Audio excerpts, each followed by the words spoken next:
नमस्कार the news 15 में और मैं हूं आपके साथ शिवानी मानवानी। सहारा मुद्दा लगातार चर्चाओं में है।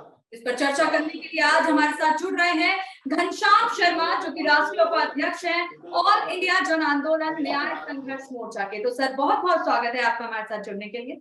जी धन्यवाद।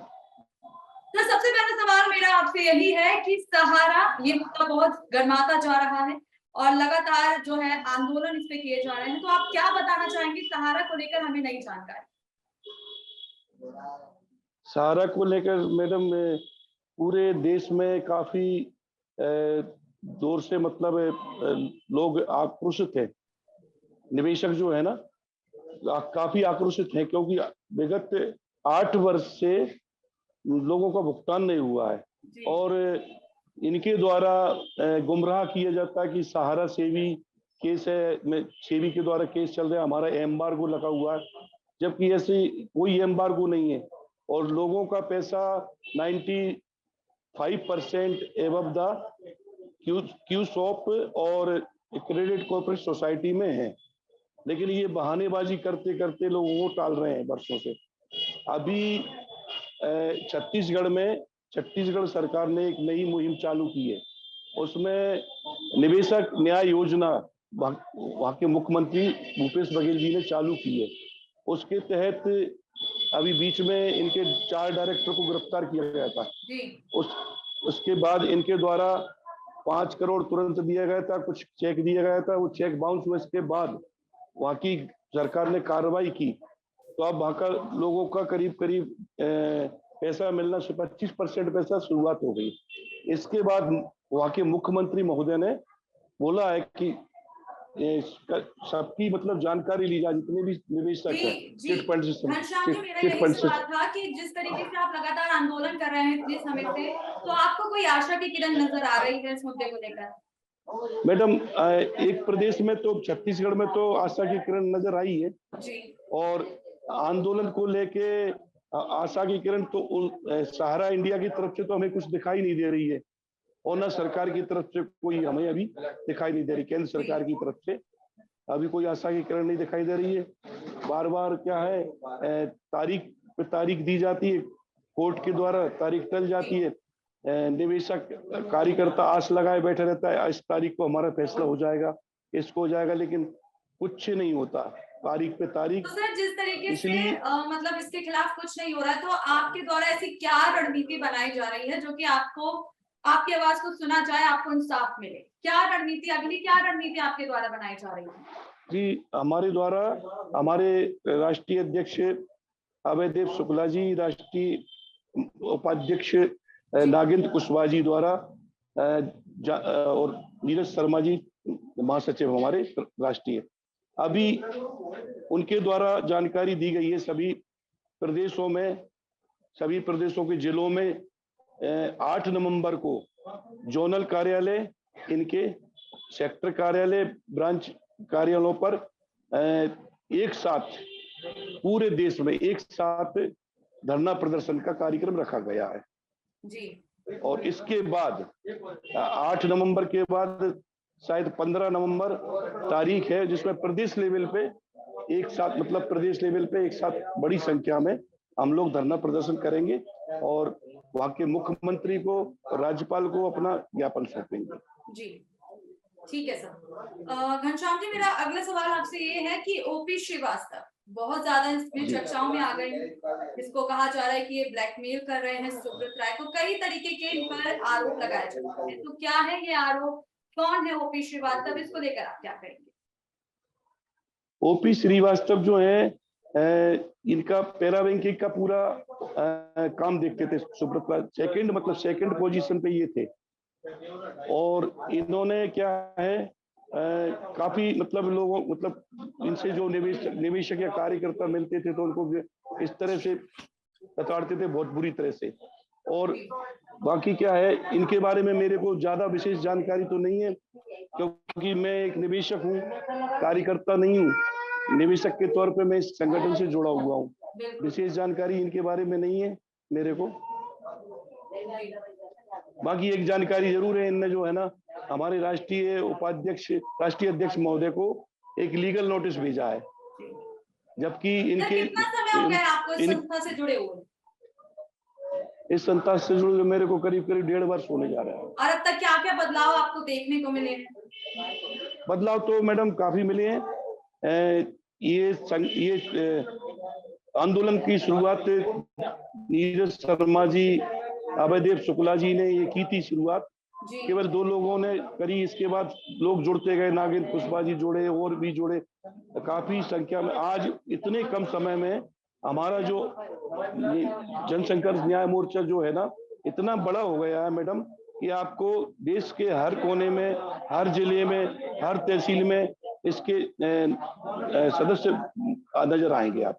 सर, सहारा मामले में अब तक क्या नया मोड़ आया? ये तो सब हम वही जानकारी सुन रहे हैं कि निवेशकों को भुगतान नहीं हो पा रहा है, लेकिन क्या इस पर कार्रवाई हो रही है? क्या सुब्रत राय का कोई पता चल पाया है? क्या कुछ आप हमें इसके बारे में नई जानकारी देना चाहेंगे? मैडम अभी हमारे गुना, मैं गुना में रहता हूँ, गुना से दतिया 200 किलोमीटर है जी। यहाँ से। पुलिस गई थी लखनऊ जी। कल की डेट में गई थी लखनऊ, कल या परसों की बात है जी। उस समय टीम गई थी पूरी, यहाँ से पहले भी गई हुई थी। तो उस समय जो सुब्रत राय जी है, उनका वारंट था जी। लेकिन सुब्रत राय जी जो है ना, मेदांता हॉस्पिटल में हमारे देश के रक्षा मंत्री के साथ बैठे हुए थे।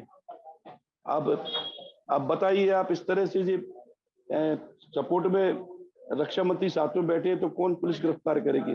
अब इनको तो मतलब इस तरह की अगर सर आप ये बता रहे हैं कि सुब्रत राय मुलायम सिंह से मिलने के लिए पहुंचे हैं? जी हाँ, बिल्कुल, काफी तो वीडियो ये वायरल हुआ है, बहुत महत्वपूर्ण जानकारी है, क्योंकि जिस तरीके से रक्षा मंत्री जी, आपने बताया कि रक्षा मंत्री जी मिलने आए थे, तो उसको सबने उजागर किया, लेकिन अगर सुब्रत राय उनसे मिलने आए हैं तो इसको नहीं उजागर किया गया है। तो आपके पास क्या जानकारी है इसको लेकर? सुब्रत राय कब आए, क्या मुलाकात हुई, क्या इससे जुड़ी आपके पास जानकारी है? सुब्रत राय जिस समय एक दिन पहले, जैसे आज नाइट में जैसे पुलिस पहुंची लखनऊ, उसके दूसरे दिन जो है ना, पुलिस वहीं थी लखनऊ में, और लखनऊ के मेदांता हॉस्पिटल में सुब्रत राय मुलायम सिंह जी को देखने गए थे, क्योंकि क्या है वो वहां पे सभी लोग बैठे थे, अखिलेश यादव जी भी थे। सर, ये कब की बात है जो आप बता रहे हैं? ये शायद ये मैडम परसों की बात है। परसों की बात, ठीक है सर। क्या और क्या जानकारी देना चाहेंगे इसको लेकर? क्या जब सुब्रत राय वहां पर पहुंचे हैं तो क्या पुलिस के द्वारा कोई कार्रवाई की गई या पुलिस भी उनके सपोर्ट में नजर आई? पुलिस ने कोई कार्रवाई नहीं की, छापामार कार्रवाई बताया जा रहा है, लेकिन पुलिस से जो है ना अपनी खाना पूर्ति करके एक नोटिस चस्पा करके वापस आ गई। तो घनश्याम जी, आप कह रहे हैं कि रक्षा मंत्री के ठीक साथ में सुब्रत राय मुलायम सिंह से मिलने पहुंचे हैं अस्पताल? साथ में नहीं जी, साथ में पास पास में बैठे हुए हैं मैडम, मतलब आस पास में बैठे हुए हैं। ठीक है सर, ये भी बहुत महत्वपूर्ण जानकारी है। और सर, इसी को लेकर मैं चाहूंगी कि आप हमारे दर्शकों को सहारा सेवी को लेकर क्या इसमें डिफरेंस है, क्या है ये मामला, इसको लेकर भी हमें जानकारी दें। सहारा सेवी वाला मैडम? जी। सहारा सेवी की अभी 27 तारीख लगी थी, अब आगे की डेट शायद 3 नवंबर है जी। उनकी तारीख जो है, उसमें क्रेडिट कोऑपरेटिव सोसाइटी भी की तारीख है। 3 तरह की तारीख है उसमें देखा जाएगा क्या होता है मैडम। अब ये तो कोर्ट के ऊपर है जी। सर, और क्या बताना चाहेंगे आप हमें इसको लेकर? मैडम यही बताना चाहेंगे, हम सरकार से निवेदन करते हैं, क्योंकि हमारे एमपी में भी 2023 में चुनाव है, 4 राज्यों में हमारे यहाँ चुनाव, 4 राज्य गुजरात, एमपी, छत्तीसगढ़, राजस्थान, 4 राज्यों में चुनाव है। इसमें से एक राज्य के मुख्यमंत्री ने इसकी पहल शुरू कर दी है भुगतान की, वो है छत्तीसगढ़। हम भी चाहते हैं कि ये हमारे 3 राज्यों में इस तरह की पहल और पूरे देश में इस तरह की मुख्यमंत्रियों के द्वारा पहल की जाए, एक मतलब डीएम को अथॉरिटी बनाकर, जिससे क्या गरीब निवेशकों का भुगतान हो सके। आज गरीब निवेशक इतनी बुरी स्थिति में है कि कुछ कहा नहीं जा सकता। कई मतलब आप जमान के चलिए 350-400 तो लोग कार्यकर्ता जो थे वो आत्महत्या कर चुके, और कई निवेशक इलाज के अभाव में मतलब उनके पैसा ना होने के कारण इलाज नहीं करा पाए, वो मर चुके और कई टेंशन में आके काफी बहुत बुरी कंडीशन है, अपने बच्चों को नहीं पढ़ा पाए, कोई बेटियों की शादी नहीं कर पाए, कोई तरह तरह के। आज एक बुजुर्ग व्यक्ति जिसने अपना रिटायरमेंट का पैसा इस खातिर जमा कर दिया कि हमें MIS मिलेगा पर मंथ, इससे क्या हमारा घर चलेगा, तो वो 200 रुपये MIS उसको नहीं मिल पा रहे मैडम। आज 8 साल हो गए, इतनी बुरी कंडीशन है। मैं बिल्कुल समझ सकती हूँ आपके दर्द को, निवेशकों के दर्द को। तो सर, जिस जी। तरीके से लगातार निवेशक जो हैं दर दर की ठोकरें खा रहे हैं, आत्महत्या कर रहे हैं, बहुत कुछ जो है वो इंसाफ पाने के लिए हक की लड़ाई लड़ रहे हैं, तो आप क्या हमें बताना चाहेंगे कि सरकार की ओर से क्या कार्रवाई की जा रही है, क्या निवेशकों की सुनी जा रही है, क्या उनकी तरफ से आश्वासन आपको दिए जा रहे हैं?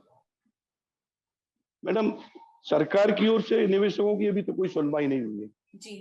क्योंकि CRC सेंट्रल रजिस्ट्रार में काफी कंप्लेंट पहुंच चुकी है, लेकिन वहां पे क्या चल रहा है कोई अभी तक जानकारी नहीं है। सेंट्रल रजिस्ट्रार कोऑपरेटिव सोसाइटी का मेन सर्वर होता है, तो उनकी तरफ से अभी कोई जानकारी नहीं है। उन्हें भी कोर्ट में पेश होना है, सुप्रीम कोर्ट में।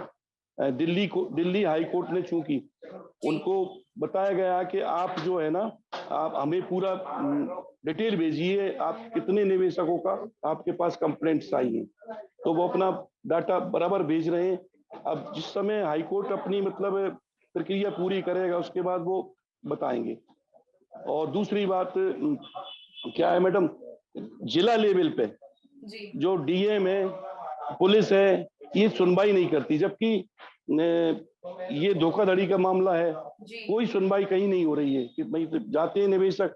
मेरा तो निवेशक और कार्यकर्ताओं से एक ही कहना है मैडम कि एकजुट होकर अगर काम करेंगे, कार्यकर्ता, बहुत से कार्यकर्ता अभी भी चुपचाप घरों में बैठे हैं मैडम, और निवेशक बेचारा परेशान है। कार्यकर्ता अगर घर से निकलेंगे अपने निवेशकों को साथ लेके, एक कार्यकर्ता अगर अपने 10, 15, 20 निवेशकों को साथ में लेकर कार्रवाई को आगे बढ़ाएगा, तो जैसे DM के पास जाना है तो थोड़ा संख्या बल देख के वो कार्रवाई करने को मतलब मजबूर होंगे।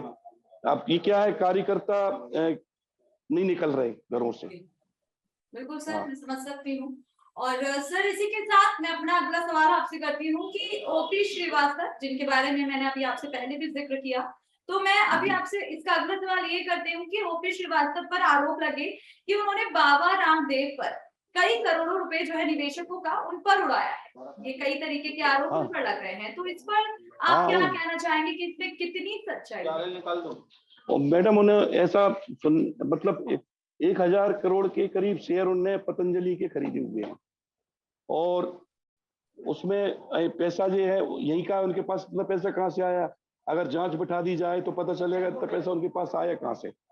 वो तो सुब्रत राय जी की अंडर में ही काम करते थे, एक वर्कर के रूप में ही मानिए आप, तो पैरा बैंकिंग देखने वाले, तो उन्होंने हजारों करोड़ रुपए वहां पर निवेश किया हुआ है पतंजलि में।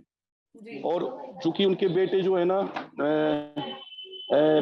लीगल हेड है वहां के पतंजलि के, और ऐसा बताया गया और पेपरों में प्रकाशित हुआ है, मीडिया के माध्यम से भी मालूम चला है। जी सर, बिल्कुल। सर, अभी मैं यही चाहूंगी कि आप लगातार ऐसे ही प्रयास करते रहें। साथ ही मैं आपसे अब ये गुहार लगाऊंगी कि आप हमारे दर्शकों से क्या, अपने जो ये मुद्दा है इस पर क्या गुहार लगाना चाहते हैं, क्या आप हमारे दर्शकों को मैसेज देना चाहते हैं, अपने निवेशकों को मैसेज देना चाहते हैं जो भी ये वीडियो देख रहे हैं, तो आप क्या बताना चाहेंगे उनको? मैडम, मैं दर्शकों को भी बोलना चाहूंगा, जो भी दर्शक इस चैनल को देख रहे हैं, मैं बोलना चाहूंगा, और निवेशकों को बोल, दर्शकों से मैं निवेदन कर जाऊंगा कि सहारा इंडिया की वजह से 13 करोड़ निवेशक प्लस 12 लाख कार्यकर्ता प्लस उनका परिवार, करीब करीब 65 करोड़ लोग पीड़ित हैं। 65 करोड़ लोग एक देश की आधी आबादी का हिस्सा होता है मैडम। तो मैं निवेशकों से और दर्शकों से यही कहना चाहूंगा कि दर्शक जो देख रहे हैं वो भी हमारा साथ दें, निवेशक भी एकजुट होकर इस बात को समझें और सरकार से गुहार लगाएं। मेरी भी सरकार से निवेदन है, अगर 2024 के पहले अगर हमारे एक एक निवेशक का भुगतान नहीं हुआ तो हम सरकार को वोट नहीं देंगे, इस सरकार को वोट नहीं देंगे। बिल्कुल। और ना निवेशकों से भी कहना चाहता हूं, ना वो दें, और दर्शक भी हम लोगों की पीड़ा समझ रहे हैं। पूंजीपतियों की सरकार है। सरकार गरीबों की नहीं सुनवाई कर रही है, जबकि कहा जाता है कि गरीबों की सरकार है मैडम। जी तो घनश्याम जी, हम आशा करते हैं कि आपने जो संदेश दिया है वो हजारों निवेशकों को और प्रशासन को, तो हम आशा करते हैं कि आपका ये संदेश जरूर उन तक पहुंचे और आप ऐसे ही लड़ते रहें और आपको एक दिन जरूर इंसाफ मिले, और वो दिन दूर नहीं जब आपको इंसाफ मिलेगा। तो आप लगातार ऐसे ही प्रयास करते रहिए। तो बहुत बहुत धन्यवाद घनश्याम जी हमारे साथ जुड़ने के लिए। तो ये थे हमारे साथ घनश्याम जी। ऐसे ही डेली अपडेट्स के लिए हमें आज ही सब्सक्राइब करें। कल फिर हाजिर होंगे नई अपडेट्स के साथ। देखते रहिए द न्यूज़ 15।